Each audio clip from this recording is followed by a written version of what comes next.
Are you tired, no pun intended, of researching tires? Because I'm here to help you make an informed tire buying decision. I'll give you the key features, the specs, and the overview of what you need to know about this tire in order to make an informed decision. So let's get right into it. Today we are looking at two 85/70R 17 amp Terrain Pro ATP tires. This is an AMP brand tire. It is from the Terrain Pro all-terrain series that they offer. This tire has a performance designation of winter and all-season all-terrain passenger light truck and SUV tire. This tire has a 10-ply construction. I will go over what that means in just a moment. Some of the manufacturer listed features of this tire include: this is an AMP brand tire. It is from the Terrain Pro all-terrain series that they offer. This tire has a performance designation of winter and all-season all-terrain passenger light truck and SUV tire. So to start, we will look at the tire size. This is one of the most important parts, if not the most important part of your tire shopping journey, because if you order the wrong size, they more than likely won't work on your vehicle. This tire size should be showing on the screen right now. So let's work from left to right and break down what these three numbers mean. When you're making your next tire purchase, there's some numbers that you need to keep in mind. The first number is for the section width of the tire. The section width of 285 in this sequence refers to the tire's width in millimeters.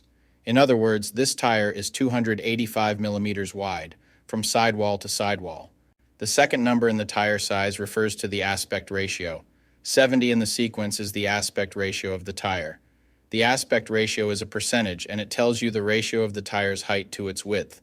In this example, the aspect ratio number 70 means that the tire's height is 70% of its width. The third and final number of your tire size refers to the rim size or diameter. 17 is the diameter of the rim this tire will go on. The rim size of 17 in this scenario indicates that this particular tire would fit a rim with a 17-inch diameter. Keep in mind, this number is not negotiable. Unlike the first two numbers, you can't upsize and downsize this part. The only time this number will be different is if you are actually changing the size of your rim. So for example, if you find a fantastic deal on a set of 265/70 R17 tires, you absolutely cannot use them in place of your current 265/70 R16 tires, unless you are actually changing the rim size also from 16 to 17. Now, let's get into the other important info on a tire. Besides the three components that make up the tire size, the three other most important components are going to be the load index, speed rating, and ply rating or load range. Let me dive into what those numbers mean right now. So this is where it gets a little more tricky. These three components will sometimes require some additional research to know what your vehicle needs. So let's start with the ply rating / load range. These tires have a 10-ply construction. Each designation represents a different term when looking at a tire. This can directly affect things like max tire pressure and also plays a part in the next two numbers we are going to talk about.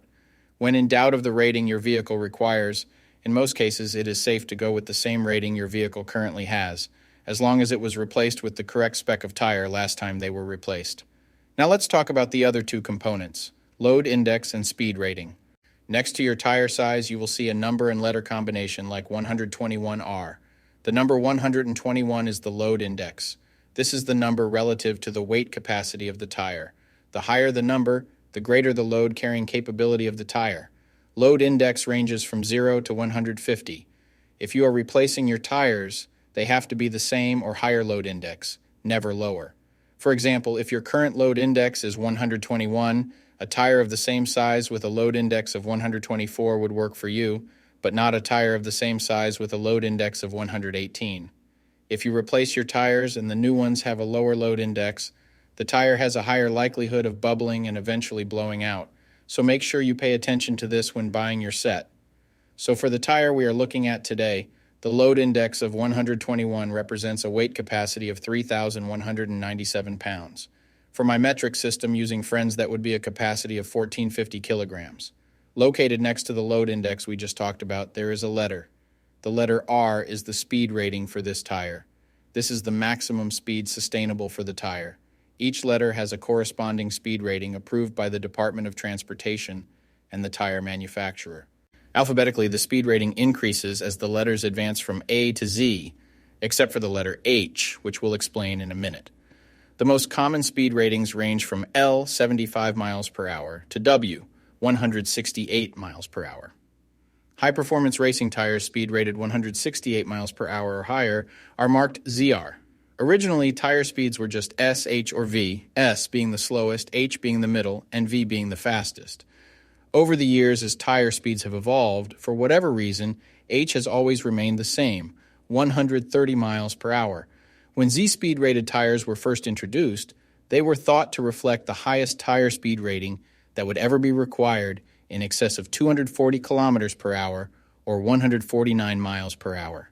While Z-speed rated tires are capable of speeds in excess of 149 miles per hour, how far above 149 miles per hour was not identified. That ultimately caused the automotive industry to add W and Y speed ratings to identify the tires that meet the needs of vehicles that have extremely high top speed capabilities. So the speed rating of R in the case of this tire means that this tire is rated for speeds of 106 miles per hour or 170 kilometers per hour. While speed rating is important in some unique cases, you shouldn't spend a ton of time focusing and comparing tires based solely off of this. While you do want to make sure the tire matches your vehicle manufacturer's specified speed rating, in almost all cases, the speed rating of a tire should always be above 85 miles per hour, which is technically the fastest posted speed limit anywhere in the United States. In conclusion, when looking at this set, make sure your current numbers and letters all match to ensure a seamless buying experience. That does it for our breakdown of this tire. Hopefully this helps you make an informed decision. Peace.